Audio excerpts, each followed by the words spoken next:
Assalamu alaikum. Everybody, how are you? Hope you are keeping well by the graces of Almighty Allah. This is Firoz Ahmed, English lecturer. MTS English Career পক্ষ থেকে তোমাদের সকলকে অভিনন্দন ও আমার শুভেচ্ছা। Dear learners, তোমাদের সামনে আমি এখন যে বিষয় নিয়ে আলোচনা করতে যাচ্ছি সেটি হচ্ছে ন্যারেশনে টেন্স পরিবর্তন। আমরা ন্যারেশন সম্পর্কে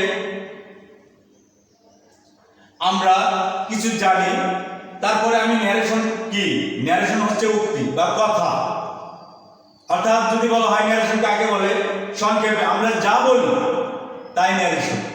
যাই হোক, ন্যারেশন দুই প্রকার, ডিরেক্ট ন্যারেশন আরেকটি হচ্ছে ইনডিরেক্ট ন্যারেশন। ডিরেক্ট ন্যারেশন হচ্ছে প্রত্যক্ষ উক্তি আর ইনডিরেক্ট ন্যারেশন হচ্ছে পরোক্ষ উক্তি। যাই হোক ডিয়ার লার্নার্স, এখন আমরা ন্যারেশনের টেন্স পরিবর্তন করব। তার আগে আরেকটি কথা না বললেই নয়, আমরা যে জানি ডিরেক্ট ন্যারেশনের সাধারণত কয়টি অংশ থাকে? দুটি অংশ। একটি হচ্ছে রিপোর্টিং ভার্ব আর অপরটি হচ্ছে রিপোর্টেড স্পিচ। এখন রিপোর্টেড স্পিচ কোনটা?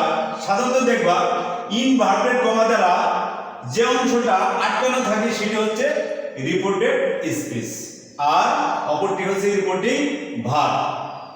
তাহলে আমরা এখন টেন্স পরিবর্তন করব। ডিয়ার লার্নার্স, এখন আমরা যে টেন্স পরিবর্তন করব, টেন্সটা কখন পরিবর্তন হবে আমাদের একটু জানা দরকার। ডিয়ার লার্নার্স, রিপোর্টিং ভার্বের অংশটা যদি আমাদের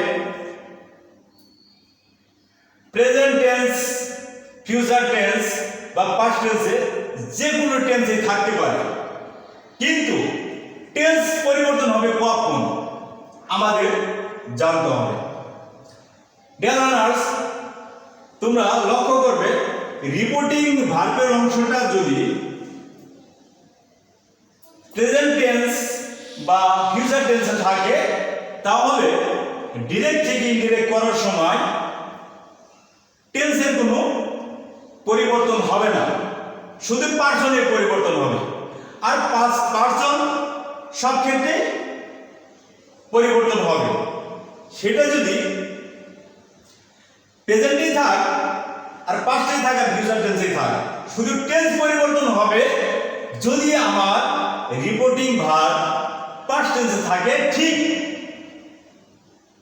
তখনই আমাদের রিপোর্টেড স্পিচ অনুরূপ পাস্ট হবে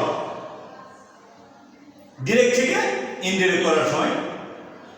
তাহলে আমরা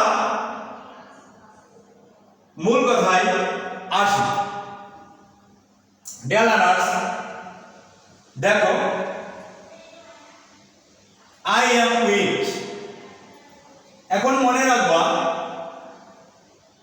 ন্যারেশনের ক্ষেত্রে রিপোর্টেড স্পিচের অংশে যদি প্রেজেন্ট ইনডিরেক্ট টেন্স থাকে, ইনডিরেক্ট করার সময় প্রেজেন্ট ইনডিরেক্ট টেন্স হবে পাস্ট ইনডিরেক্ট টেন্স, এবং প্রেজেন্ট কন্টিনিউয়াস থাকলে হবে past continuous tense, present perfect tense থাকলে হবে পাস্ট পারফেক্ট টেন্স, এবং প্রেজেন্ট পারফেক্ট কন্টিনিউয়াস টেন্স হলে সেটি হবে পাস্ট পারফেক্ট কন্টিনিউয়াস টেন্স, এবং পাস্ট ইনডিরেক্ট টেন্স হলে সেটি হবে পাস্ট পারফেক্ট টেন্স, এবং পাস্ট কন্টিনিউয়াস টেন্স হলে সেটি হবে past perfect continuous tense. Past perfect tense এবং পাস্ট পারফেক্ট কন্টিনিউয়াস টেন্সের কোনো পরিবর্তন হবে না। যদি রিপোর্টেড স্পিচে ডিরেক্ট নারেশনে পাস্ট পারফেক্ট টেন্স থাকে আর পাস্ট পারফেক্ট কন্টিনিউয়াস টেন্স থাকে, ওর টেন্সের কোনো পরিবর্তন হবে না। ডিয়ার লার্নার্স, তাহলে আমি তোমাদের দুটি সেন্টেন্সের মাধ্যমে আমি তোমাদের একটু বুঝিয়ে দিই। করিম সেড টু মি, তাহলে এই ক্ষেত্রে হবে কি, করিম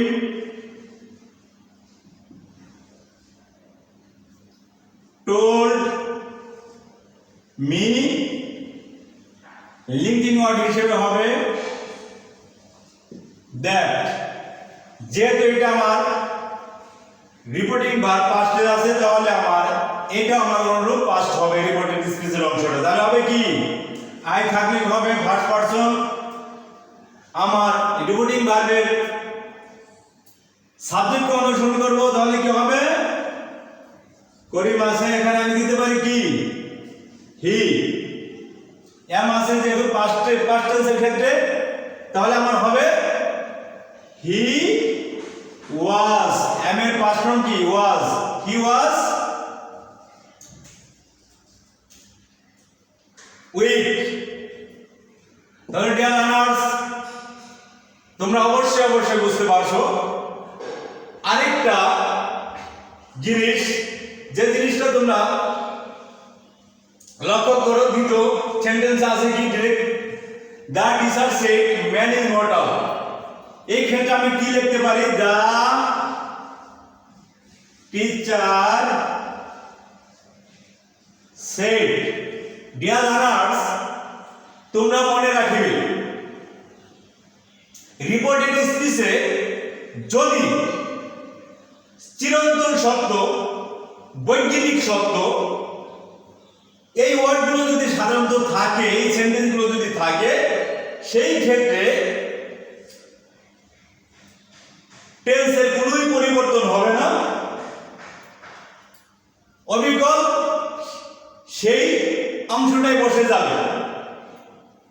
the teacher said that man is mortal, তাহলে সেই ক্ষেত্রে কি হবে, ম্যান ইজ মর্টাল। কারণ দেখো এখানে কেন পরিবর্তন হবে না, অবশ্যই তোমরা লক্ষ্য করছো, দেখো এখানে কেন এর কোনো পরিবর্তন হবে না। যদি আমরা পরিবর্তন করতাম, তাহলে আমরা দেখো যদি বলি যে ম্যান ইজ মর্টাল, মানুষ মরণশীল, এটা চিরন্তন ইউনিভার্সাল ট্রুথ। যদি আমরা বলতাম যে ম্যান, এখানে ইজ না দিয়ে যদি আমরা ওয়াজ দিতাম, ম্যান ওয়াজ মর্টাল, মানুষ মরণশীল ছিল, তাহলে আমাদের মনে কি একটা সংশয় থেকে যায় যে মানুষ মরণশীল ছিল, মানে পরবর্তীতে কি মানুষ মরবে না বা না মরতে পারে। এই জন্য যেগুলো চিরন্তন সত্য সেটা কি হবে, প্রেজেন্ট ইনডিফিনিট টেন্স, এবং কি এদের কোনো পরিবর্তন হবে না। আমার রিপোর্টেড স্পিচের অংশ পাস্ট টেন্সই হোক আর যেই টেন্সে হোক না কেন, যে সেন্টেন্সগুলো চিরন্তন সত্য, এর কোনো পরিবর্তন হবে না। ডিয়ার লার্নার্স, আসলে তোমরা এই দুটি সেন্টেন্সের মাধ্যমে টেন্স পরিবর্তন কিভাবে করতে হয় আসলে তোমরা বুঝতে পারছো। যাই হোক ডিয়ার লার্নার্স, তোমরা সকলে ভালো থাকো। আর আমার ভিডিও দেখে তোমাদের যদি ভালো লেগে থাকে, তাহলে তোমরা বেশি বেশি সাবস্ক্রাইব করবে, কমেন্ট করবে, যাতে তোমাদের সামনে এরপরে আরো সুন্দর সুন্দর ভিডিও তৈরি করার উৎসাহ আমি খুঁজে পাই। এবং তোমাদের যদি কোনো এখানে বোঝার কোনো সমস্যা থাকে, তারপরে তোমরা আমাকে কমেন্ট করে জানাবে। পরবর্তীতে আমি আবার আরো সুন্দর করে তোমাদের বোঝানোর চেষ্টা করব। যাই হোক বন্ধুরা, তোমরা সকলে ভালো থাকো। আজকের মতো এই পর্যন্তই। Thanks for watching my video.